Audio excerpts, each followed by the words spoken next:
Like I say, go to the remix button, hit the remix button.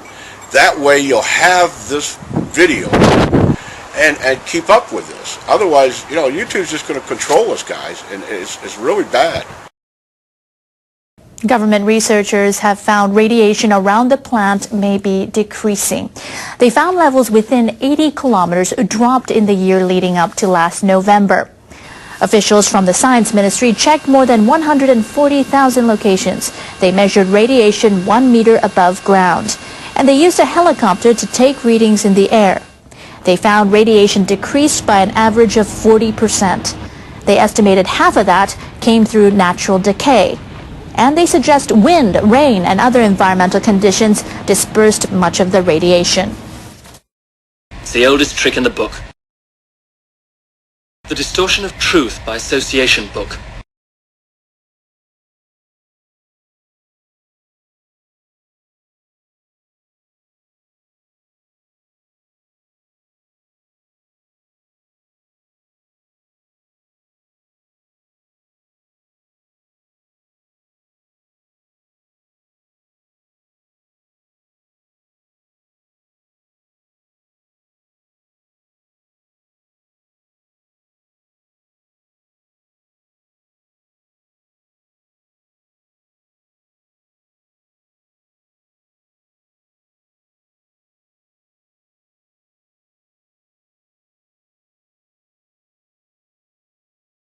People in Japan are preparing to mark the 2-year anniversary of the March 11th, 2011 earthquake and tsunami.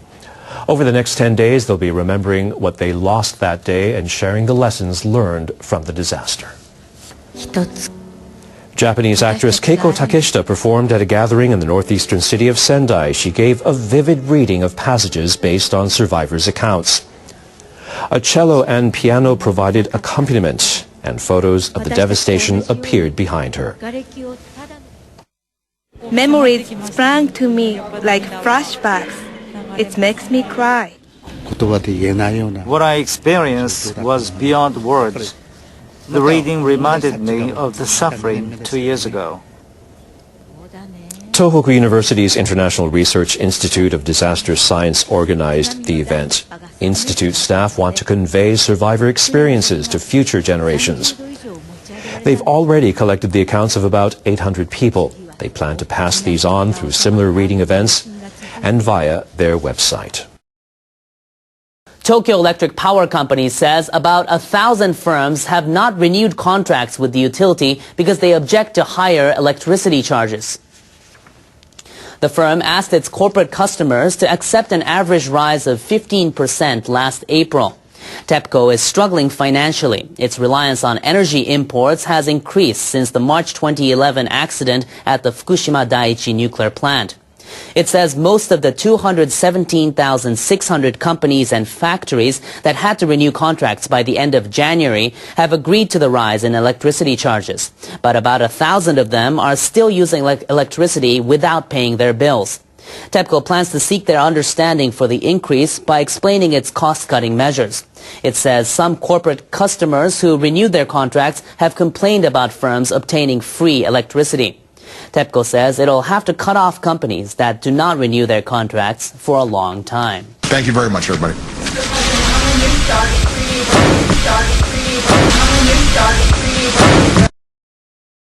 The debate goes on about the need to construct or restart nuclear plants, but Japanese regulators are also busy drafting new measures to protect the facilities against external threats. The Nuclear Regulation Authority, or NRA, has convened a panel of experts to gather their views on nuclear security.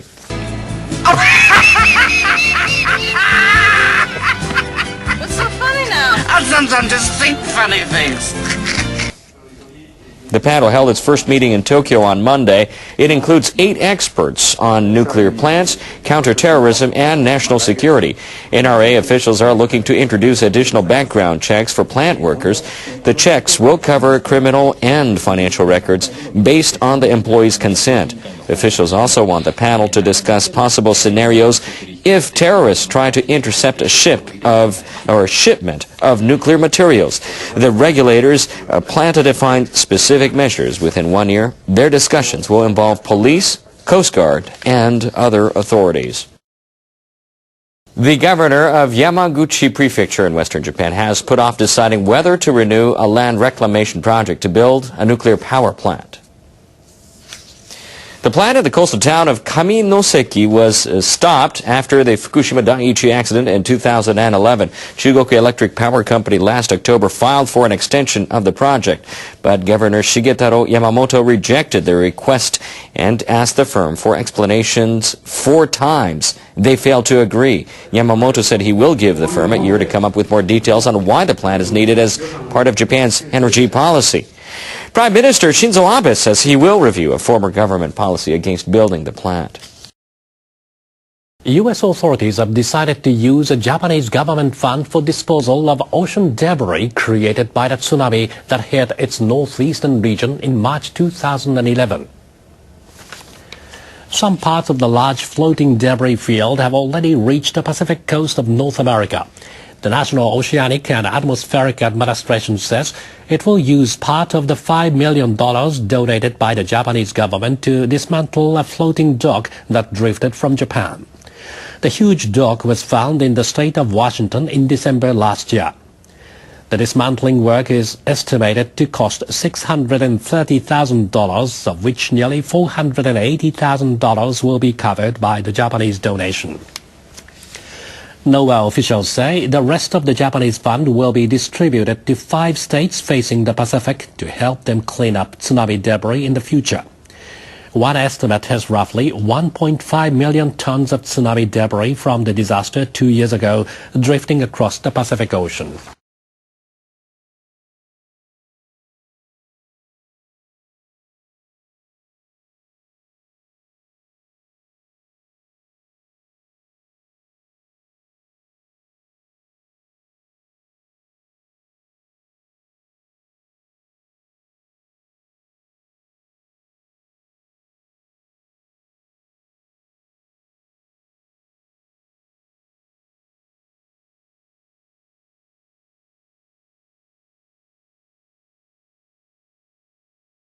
Prime Minister Shinzo Abe is deciding whether the country should take part in the TPP free trade talks, but he is meeting some pretty stiff competition from farmers. Abe has now told their leaders that he will keep their interests in mind in making his decision. Abe met with executives of the Central Union of Agricultural Cooperatives on Friday. Now, the head of that union, Akira Banzai, told Abe that agricultural cooperatives in the country are against Japan's participation in the trade negotiations. He said that's because the elimination of all tariffs is a condition for joining the talks. Banzai gave a written request to Abe. It said the government must keep farm products like rice, wheat, beef, as well as dairy products off the tariff elimination list. Now, in reply, Abe said he doesn't intend to go against his election pledge last December. His Liberal Democratic Party said at that time that it would oppose participation in the talks as long as elimination of tariffs without exception is kept as a precondition. Lawmakers in Japan are wrestling with their own economic problems. Officials at the finance ministry say the national debt will reach nearly $12 trillion at the end of March next year. That debt will be more than twice Japan's gross domestic product. It'll work out to more than $94,000 per citizen. Still, Prime Minister Shinzo Abe is increasing public spending as part of his plan to revitalize the economy. He wants lawmakers to pass a draft budget bill worth about $1 trillion, and he wants to issue bonds worth more than $460 billion to cover a shortfall in revenue. Government officials are trying to come up with ways to get the deficit down. They plan to show their proposals this summer. A major Japanese trading house will be exporting shale gas from Canada. Mitsubishi Corporation has become now the first firm in Japan to gain an export permit from the Canadian government. Mitsubishi is among 4 foreign companies to obtain such approval. The others are Royal Dutch Shell, China National Petroleum Corporation, and Korea Gas Corporation. They're planning to export liquefied shale gas from the western province of British Columbia. They'll be able to ship a combined 24 million tons of shale gas a year for 25 years. Mitsubishi plans to start exporting the gas to Japan by the year 2019. Japan does need to secure stable sources of energy to make up for a sharp decline in nuclear power generation following the disaster here in March 2011. Iranian leaders are showing little sign of bowing to pressure to curb their nuclear program. The head of Iran's Atomic Energy Organization says officials there are building 3,000 new centrifuges. Scientists will use the machines to enrich uranium, material that could be used in a nuclear weapon. Faridun Abbasi made the announcement just days after talks between officials from Iran and 6 world powers. He said scientists will decommission machines currently in use and replace them with advanced centrifuges. He did not go into specifics. But analysts with the International Atomic Energy Agency say the new models are far more efficient. They said last month that the Iranians had started installing 180 machines at a facility in the central city of Natanz. Diplomats from 6 major powers offered last week to ease economic sanctions if the Iranians agreed to suspend enrichment of uranium to 20% purity.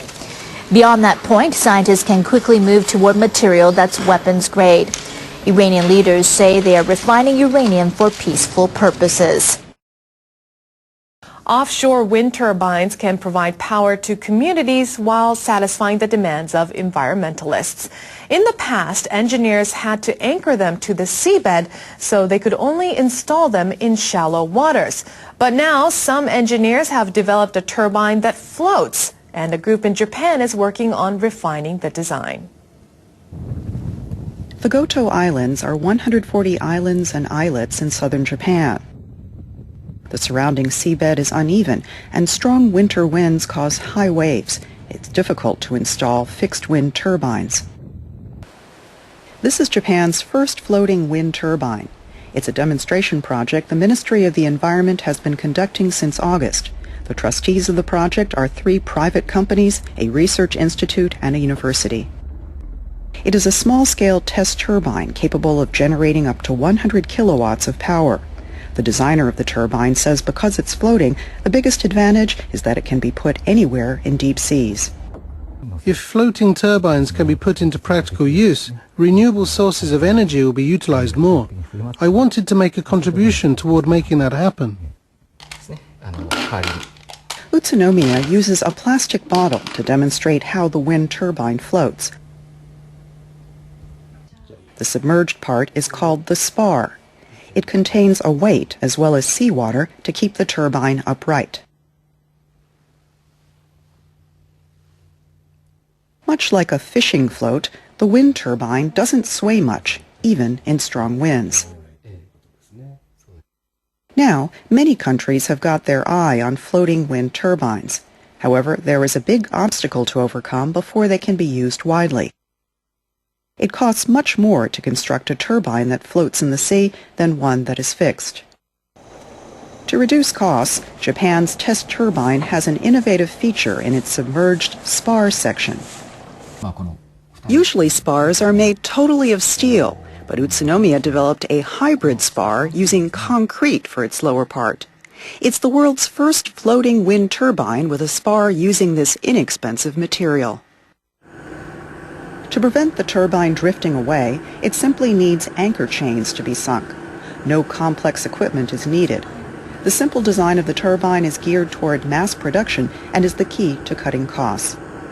The turbine also incorporates an idea that makes it more efficient than any previous models. Usually, the rotor blades of wind turbines face slightly upward to avoid touching the post. With a floating turbine, this means the wind can easily knock it backwards and it catches less of the wind. This causes a decrease in power generation. In this demonstration, a wind turbine is designed to catch wind from behind. As the turbine leans forward, it catches more wind, increasing power generation by about 7%. This kind of technology will help deal with global warming only if it's widely available. I'm really happy to see the technology taking its first steps towards practical use. Engineers will continue to work hard, aiming for their wind turbines to be floating offshore around the world as soon as possible. The people at Japan's Ministry of the Environment hope to start tests on a full-scale floating turbine next month.